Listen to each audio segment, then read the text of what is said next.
दोस्तों, टेक्नीशियंस की नई वैकेंसी का फुल नोटिफिकेशन भारतीय रेलवे की ऑफिशियल वेबसाइट पर आ गई है। तो चलिए जान लेते हैं कि कौन कौन लोग इसका फॉर्म भर पाएंगे। डिटेल में सारी बातें समझेंगे कि कौन कौन एलिजिबल है और कितनी वैकेंसी आई है, वो सारी चीजें देख लेते हैं।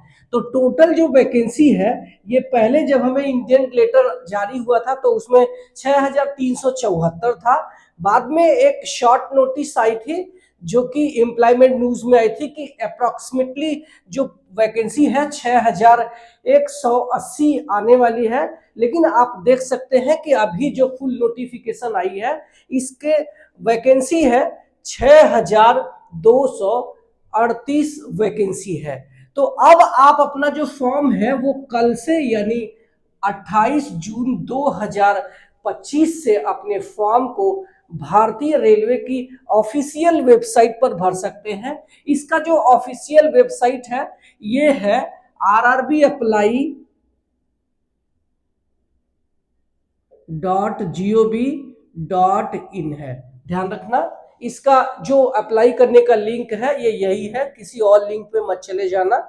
यही लिंक है www.rrbapply.gov.in पर जाएंगे, आपको पेज खुलेगा। वहां पे आप अपनी अकाउंट अगर आप पहले से क्रिएट किए हैं तो जरूरत नहीं है, लेकिन अगर आप नए कैंडिडेट हैं तो आपको नया अकाउंट क्रिएट करके फॉर्म को भरना पड़ेगा। चलिए, ये हो गया हमारा ओपनिंग डेट, यानी कल से यानी 28 जून से आप अपने फॉर्म को भर पाएंगे। लास्ट डेट ये हो जाएगा, एक महीने का आपको टाइम मिलने वाला है। एक महीने का टाइम मतलब आपको 28 जुलाई 2025 तक आप अपने फॉर्म को भारतीय रेलवे की ऑफिशियल वेबसाइट से भर सकते हैं। इसमें दो टाइप की पोस्ट रहने वाली है, जैसा 2024 में भी हमें देखने को मिला था। दो पोस्ट, एक था टेक्नीशियंस ग्रेड 1 जो कि लेवल 5 की वैकेंसी है, और टेक्नीशियंस ग्रेड 3 जो कि लेवल 2 की वैकेंसी है।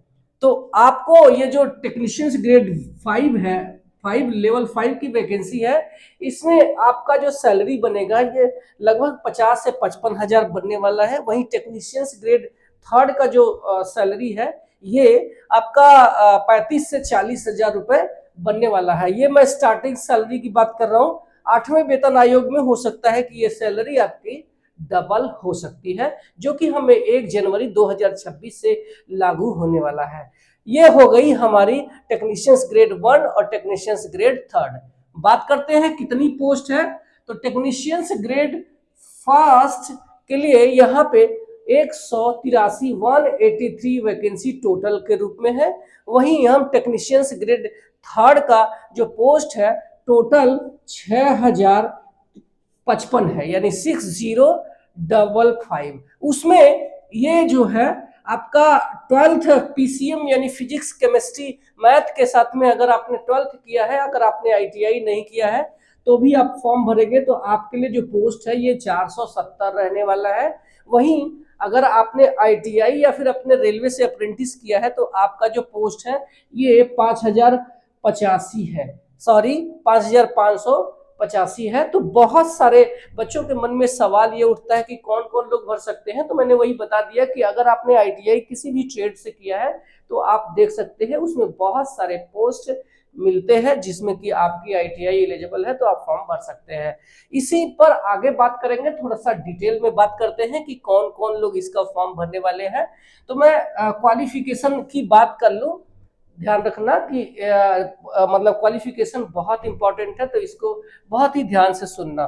तो अगर आपने बीएससी किया है और आपका एक सब्जेक्ट फिजिक्स है तो आप अपने फॉर्म को भर सकते हैं। अगर आपका फिजिक्स नहीं है तो आप फॉर्म टेक्नीशियंस ग्रेड 1 का नहीं भर सकते हैं, सिर्फ और सिर्फ फिजिक्स वाले भर सकते हैं। या फिर आपने जो बीएससी है ये इलेक्ट्रॉनिक्स इंजीनियरिंग या फिर आपका कंप्यूटर साइंस या फिर इंफॉर्मेशन टेक्नोलॉजी या इन इंस्ट्रूमेंटेशन में भी अगर आपने बीएससी किया है, इनमें से कोई एक ब्रांच में भी अगर आपने बीएससी किया है तो भी आप अपने फॉर्म को भर सकते हैं। मान लीजिए आपने बीएससी नहीं किया है, लेकिन अगर आपने ये जो ऊपर के ब्रांच मैंने अभी बताए electronics engineering, computer science, information technology या फिर इंस्ट्रूमेंटेशन एंड कंट्रोल, अगर आपने इसके साथ में डिप्लोमा या फिर बीटेक किया हुआ है तो भी अपने फॉर्म को भर सकते हैं।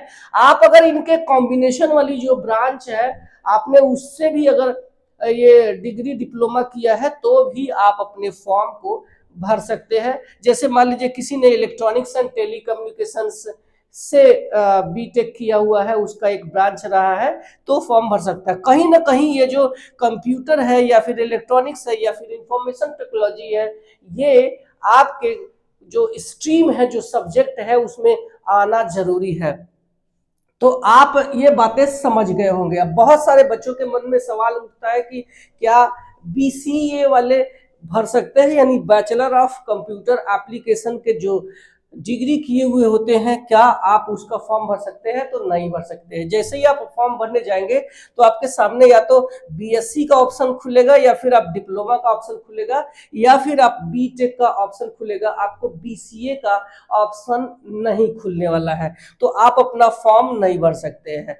इसके अलावा जो कैंडिडेट अपने फाइनल ईयर में है, यानी अपने रिजल्ट का वेट कर रहे हैं, वो भी अपने फॉर्म को नहीं भर सकते।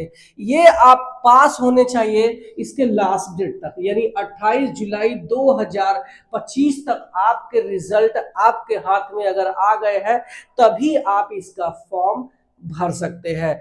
चलिए बात करते हैं कि अब टेक्नीशियंस ग्रेड थर्ड के लिए कौन कौन से क्वालिफिकेशंस की जरूरत है। तो बेसिकली ये जो टेक्नीशियंस ग्रेड थर्ड है ये आपका आईटीआई बेस्ड है। तो आप आईटीआई चाहे इलेक्ट्रीशियन, फीटर, मशीनिस्ट, वायरमैन, बहुत सारे ट्रेड है, और अगर आपने उससे किया है तो आप अपने अकॉर्डिंग देख सकते हैं उसमें जो है पोस्ट मिलता है। अगर आपने आईटीआई किया है, बहुत सारे बच्चों का मन में सवाल चल रहा होता है कि क्या इस आईटीआई के साथ में कोई अप्रेंटिस करने की जरूरत होती है? तो मैं बता दूं कि बिल्कुल भी नहीं। आप आईटीआई किए होने चाहिए, और आईटीआई चाहे गवर्नमेंट कॉलेज से हो चाहे प्राइवेट कॉलेज से हो, ठीक है। और इसके अलावा मान लीजिए कि अगर आपने रेलवे से अप्रेंटिस कर लिया है और आपने आपका जो अप्रेंटिस किया है, जिस ट्रेड से किया है, उस ट्रेड से अगर आपने अप्रेंटिस किया है और आपका ट्रेड इसमें अवेलेबल है, तो आप भी इसका फॉर्म भर सकते हैं। इसके अलावा अगर आपने आईटीआई नहीं किया है, 12th फिजिक्स, केमिस्ट्री, मैथ के साथ में किया है, तो भी आप अपना फॉर्म को भर सकते हैं। बहुत सारे बच्चों के मन में सवाल चल रहा है कि क्या मैं फिजिक्स, केमिस्ट्री या फिर बायोलॉजी रहेगा तो इसका फॉर्म भर सकता हूं क्या? तो बिल्कुल भी नहीं। आपका एक सब्जेक्ट फिजिक्स, दूसरा सब्जेक्ट मैथ, 2 सब्जेक्ट कंपलसरी है। अगर ये है तो आप अपने फॉर्म को भर सकते हैं। यहाँ पे एक सवाल और उठता है कि क्या यहाँ पे कोई परसेंटेज मांगा जाता है? तो बिल्कुल भी नहीं। आप सिर्फ पासिंग मार्क है तो भी अपने फॉर्म को भर सकते हैं। और इसमें भी जैसा टेक्नीशियंस ग्रेड 1 के लिए मैंने बताया कि आप अगर फाइनल ईयर का वेट कर रहे हैं तो आप अपने फॉर्म को नहीं भर सकते हैं। आपका रिजल्ट अगर 28 जुलाई तक आ जाता है तो ही अपने फॉर्म को भर सकते हैं। तो ये डिटेल क्वालिफिकेशन है। अच्छा, बहुत सारे बच्चों के मन में सवाल ये चलता है कि मान लीजिए कि मेरा जो क्वालिफिकेशन है ये टेक्नीशियंस ग्रेड 1 के लिए भी है और टेक्नीशियंस ग्रेड फर्स्ट के लिए भी है, तो क्या मैं दोनों का फॉर्म भर सकता हूं? तो यस, अगर आपके पास क्वालिफिकेशन है, मान लीजिए कि आपने ये 12th फिजिक्स, केमिस्ट्री, मैथ के साथ में किया है, तो भी आप इसका भर दो फॉर्म। कौन सा? टेक्नीशियंस ग्रेड थर्ड का भी भर सकते हैं। और इसके बाद आपने बीटेक या फिर डिप्लोमा कर लिया है इन्हीं ब्रांच में, तो आप टेक्नीशियन फर्स्ट के लिए भी फॉर्म भर सकते हैं। यानी आप 2 फॉर्म भर सकते हैं, दोनों फॉर्म अलग अलग होने चाहिए। तो ये बातें आपको क्वालिफिकेशन से संबंधित समझ में आ गई होगी, ऐसा मैं उम्मीद करता हूं। अब बात करते हैं हमारा जो एज है ये कितना होना चाहिए। क्या अब की बार कुछ एज में रिलैक्सेशन मिला है? तो बिल्कुल भी नहीं। आपका जो एज है वो मैं बहुत पहले से बताता आ रहा हूं कि आपका जो एज है अब की बार कोई कंसेशन नहीं। लास्ट टाइम कोविड की वजह से वैकेंसी नहीं आई थी, तो इस वजह से इसमें जो है 3 साल का हमें रिलैक्सेशन देखने को मिला था, लेकिन अब की बार कोई भी रिलैक्सेशन नहीं है। आप देख सकते हैं ये 18 वर्ष से 33 वर्ष के बीच में यू आर यानी अनरिजर्व या फिर आप EWS कैंडिडेट है तो आपको यही एज रहने वाला है। और इस एज की जो गणना है ये 1 जुलाई 2025 से होगी। तो आप अपना निकाल लेना कि आप 18 साल से 33 वर्ष के बीच में होना चाहिए। मान लीजिए आप SC ST में आते हैं तो आपको 5 वर्ष की छूट मिल जाएगा ओवर एज में, यानी आपका एज जो है 38 साल तक आप भर सकते हैं। वहीं अगर आप OBC नॉन क्रीमी लेयर में आते हैं या तो आप जो है तो आप यहाँ पे आपको 3 साल का और छूट मिल जाएगा, यानी आप 36 साल तक भर सकते हैं। लेकिन एक नया अपडेट, नया बदलाव भारतीय रेलवे ने अब की बार दिया है कि अगर कोई कैंडिडेट OBC में आता है तो इसका जो सर्टिफिकेट है ये 1 अप्रैल 2025 से पहले का नहीं बना होना चाहिए। 1 अप्रैल 2025 से लेकर के 28 जुलाई 2025 के बीच में आपका जो सर्टिफिकेट है, कास्ट सर्टिफिकेट बना होगा, तभी आपको ये 3 साल का फायदा मिलेगा या फिर आपको OBC में काउंट किया जाएगा। अगर ये नहीं है तो फिर आपको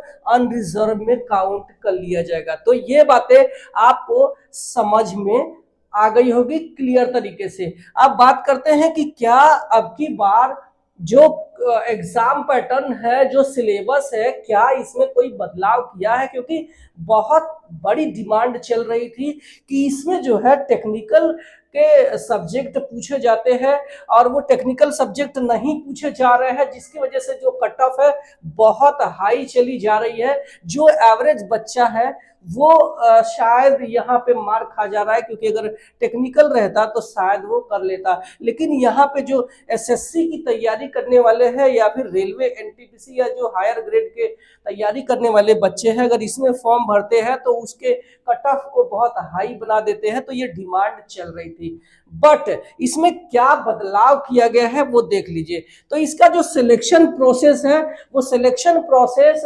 सेम टू सेम रहने वाला है, कोई भी बदलाव नहीं किया गया है।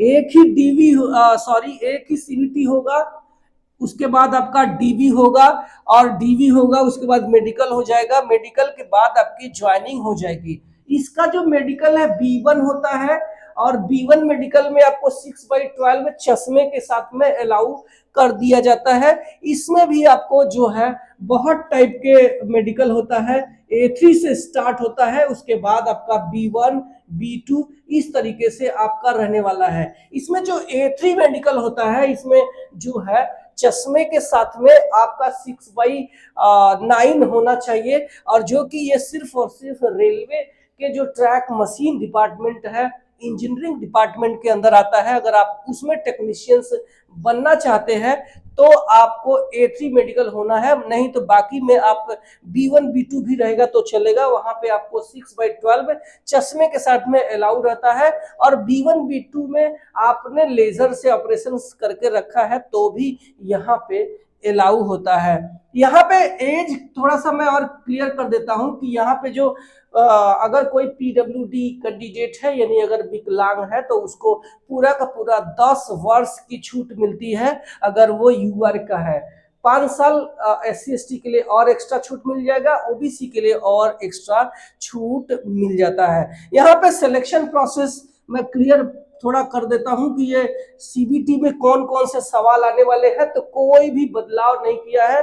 सन 2024 में जो जो सब्जेक्ट से सवाल पूछे गए थे वही सवाल इसमें भी पूछे जाएंगे, यानी मैथमेटिक्स के 20, रीजनिंग के 15, जनरल अवेयरनेस के 10, बेसिक साइंस एंड इंजीनियरिंग के 35 और कंप्यूटर के 20 सवाल रहने वाले हैं। टेक्नीशियंस ग्रेड 1 की बात मैं कर रहा हूं। चलिए, टेक्नीशियंस ग्रेड 3 के जो सब्जेक्ट वाइज प्रश्नों की बात करूं तो इसमें मैथमेटिक्स से 25, रीजनिंग के 25, जनरल साइंस के 20 और जनरल अवेयरनेस के 10 सवाल। इस तरीके से आपके दोनों के 100 सवाल होते हैं, जिसके लिए आपको 90 मिनट दिए जाएंगे। 1/3 का निगेटिव मार्किंग होता है। तो इस तरीके से जब ये आपका एग्जाम हो जाएगा तो 1:1 रेशियो यानी जितनी भी पोस्ट है उतने ही बच्चों का सिलेक्शन डॉक्यूमेंट वेरिफिकेशन में होगा, उसके बाद मेडिकल में होगा, मेडिकल के बाद आपकी ज्वाइनिंग हो जाएगी। मैं एक्सपेक्ट कर रहा था कि शायद हो सकता है कि 1:2 या फिर थोड़े और बच्चे बुलाया जाए, ताकि अगर कोई डॉक्यूमेंट वेरिफिकेशन में या फिर मेडिकल में फेल हो जाता है तो नीचे वाले बच्चे को ये मौका मिल जाएगा। बट 1:1 ही बच्चों को यहाँ पे बुलाया जाएगा। तो ये था कंप्लीट वीडियो जो कि टेक्नीशियंस की नई वैकेंसी पर था। आपको और कुछ पूछना है तो कमेंट सेक्शन खुला है, आप अपने सवाल वहां पे दाग सकते हैं। मिलते हैं अगले वीडियो में। आप मेरे चैनल पे पहली बार आए हैं तो सब्सक्राइब कर लेना, क्योंकि मैं यहाँ सिर्फ आपके फायदे की बात करता हूँ। Thank you so much.